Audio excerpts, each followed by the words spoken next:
Welcome guys, Mel here from Mel's Motors. So behind me is a Mini. The fault code's already in the title.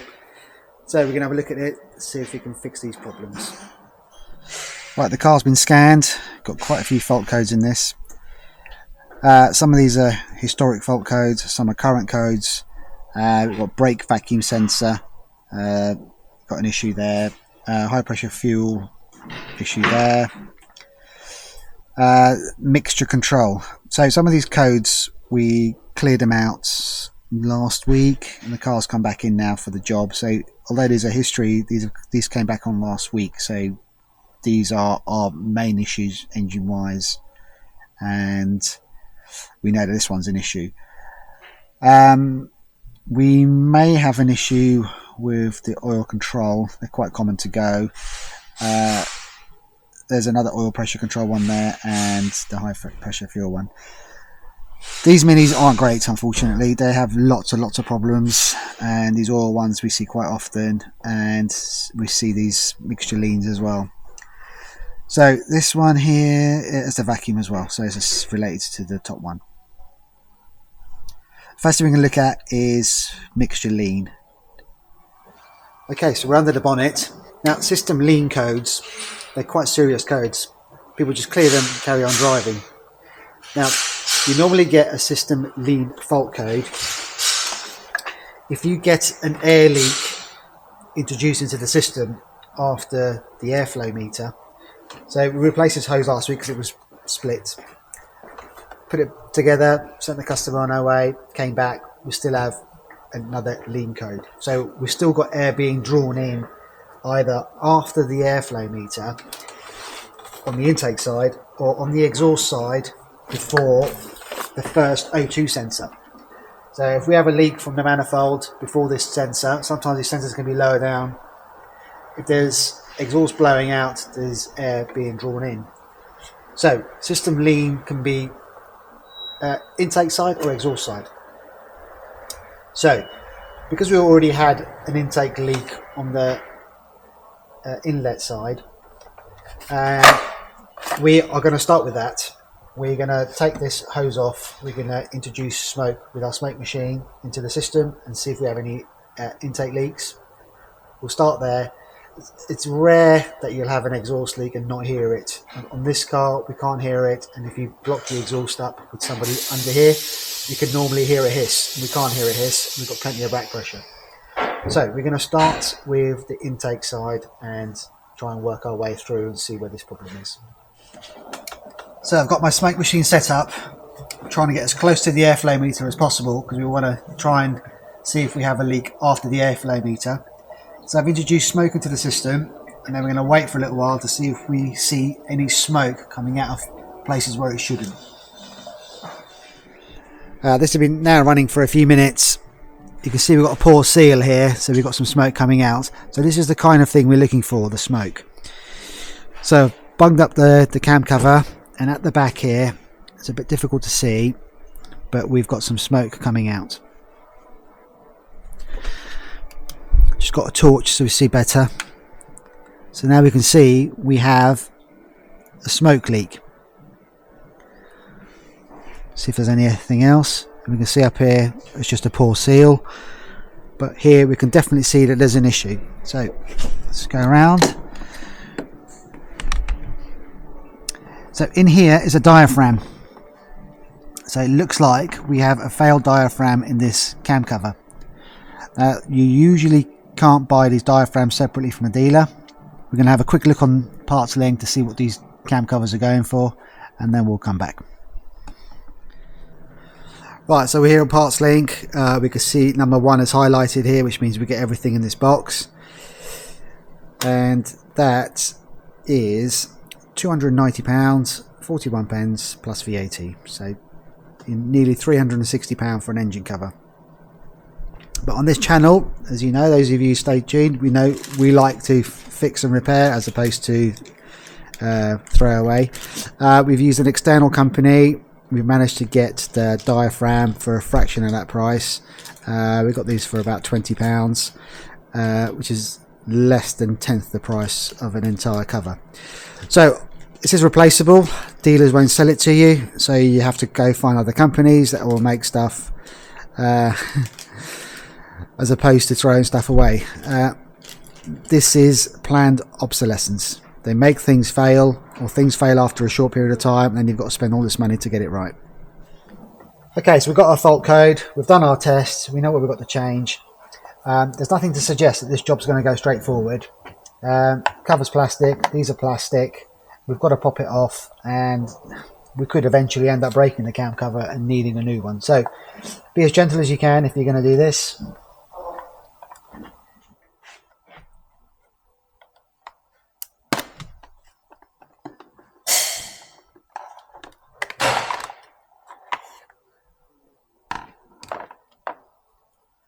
So there's our diaphragm, and we can clearly see it's split.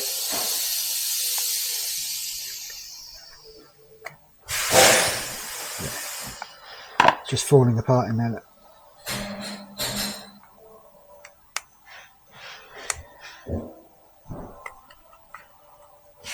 Just trying to pull it out and it's just falling apart.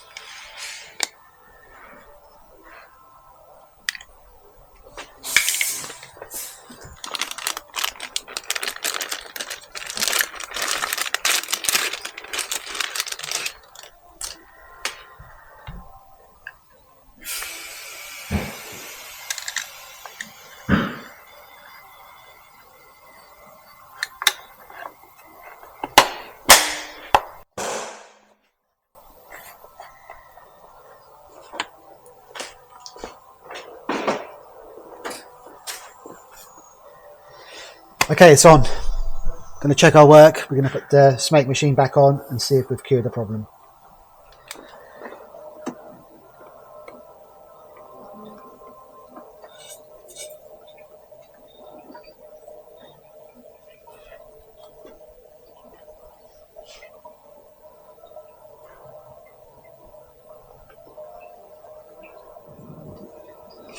Well, I can see smoke coming out of here, so the system is pressurized.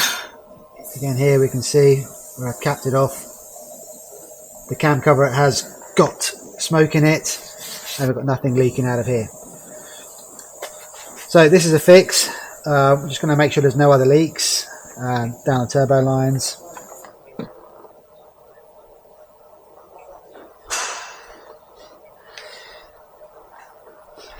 No, so I'm confident that we've cured that one problem. So we're going to go back to the scanner, see what other fault codes we've got, and see if we can resolve the others. So it's all back together and running. Before I continue to the next job, I just wanted to show you something that might be quite helpful. Not everybody's got a smoke machine. You know, these things aren't cheap. You know, the world is open to eBay and AliExpress. There are cheaper versions, but unless you're doing this job full time, you know, you can't afford to, you know, have outlay of machinery like this that you can't use. But your diagnostic tool is a very helpful tool. We were in Mini, so I've come out of Mini now, and most people don't have dealer level tools, but EOBD or OBD2 scanners are available to pretty much everybody. So if you go into EOBD2, I'll be honest with you, I don't know how much of this is going to come out, what you're going to see, and how noisy the engine is over the mic. But if you go into EOBD, I'm just going to show you a really useful way of using EOBD to look and establish that you've got an air leak. So we're in the system, so we're going to enter that, and we're going to look at live data. You must be able to have an OBD reader that give you live data. So we're looking for fuel trim.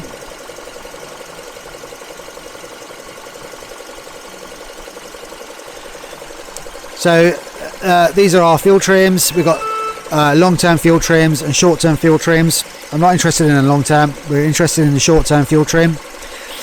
We're looking for this number to be as close to 0 as possible. It can go -5 +5, which is okay. It can be a little bit on the high side, but you can see we're running at 0. Now you can only do this live data when the engine is warm, operating temperature. So as of right now, we can see when the engine's running, it's trying to keep the short-term fuel trim as close to zero as possible. So if I rev up and decelerate, that will fluctuate, but then it will try to manage the fuel trim, in other words the fuel air ratio, to try and get this number to zero. As you can see, now the engine's running perfect.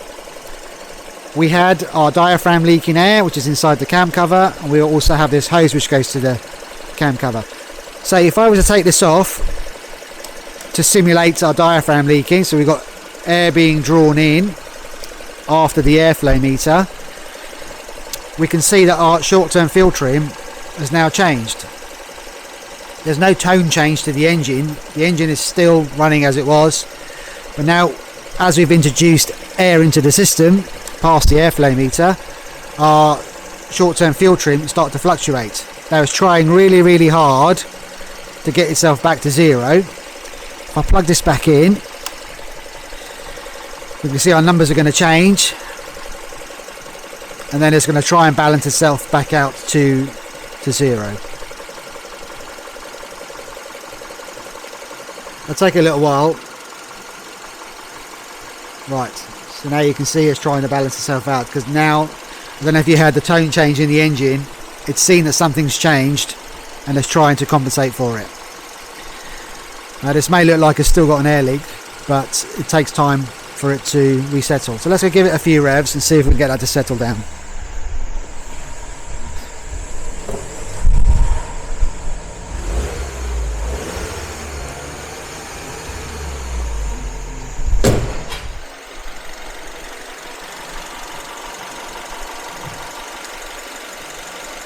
So we can see it's trying to settle down close to zero again. It's going to fluctuate for a little bit and then it will settle itself.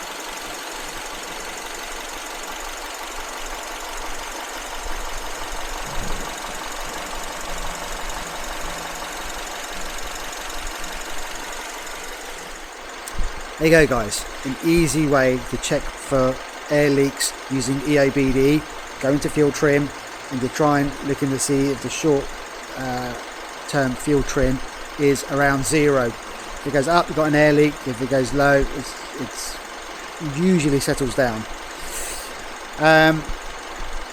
Next thing is the brakes. Let's have a look at this, see what the vacuum problem is. But we need to go back into the scanner, go back into Mini, so we're on the specific car, and then go into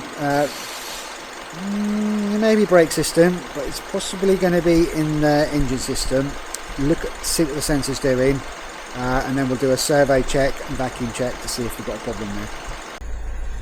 Okay, so we're in the car looking at the brake pressure.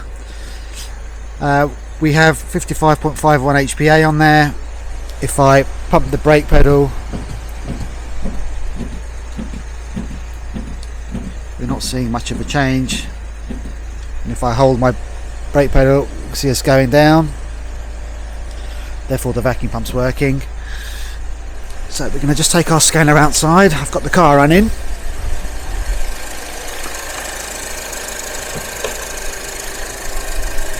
So this is our vacuum pump.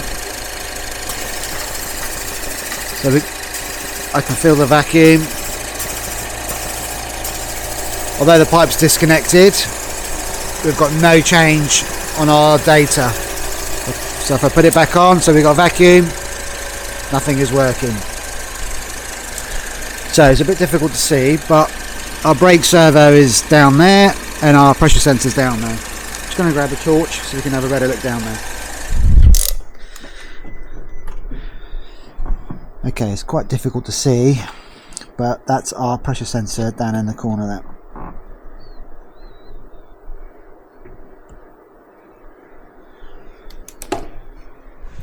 Okay, new pressure sensor's fitted. We've got pressure in there now, and if I pump the brake, we can see the pressure dropping. Let go of the brake, and then it builds back up.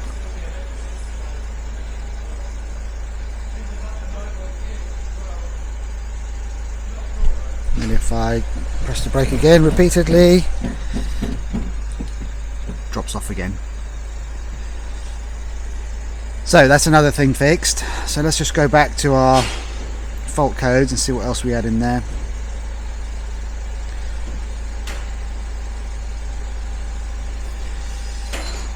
Okay, engine oil pressure control. We've done the brake vacuum.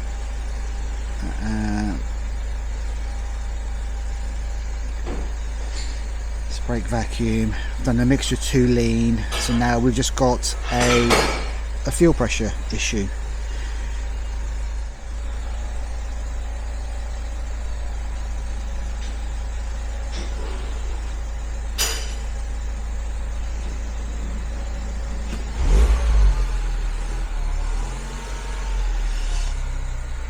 Okay, so we're in fuel pressure now.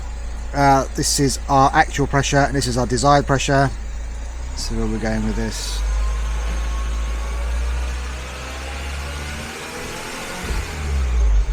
Well, that's relatively steady.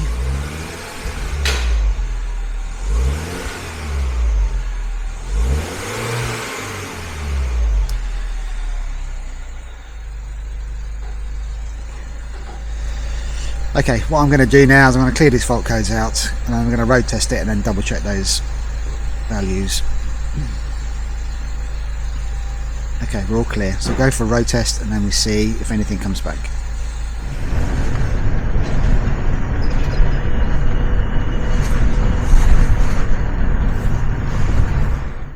Okay, so I've come back from a couple of mile road test. I've got the scanner back on it. We've got no fault codes. I've only done a couple of miles. We've got a fuel light on, next to no fuel in there, so I'm limited to what I can do for the customer. We saw that the fuel pressure was within range when we did live data. I can't do any live data on the oil pressure.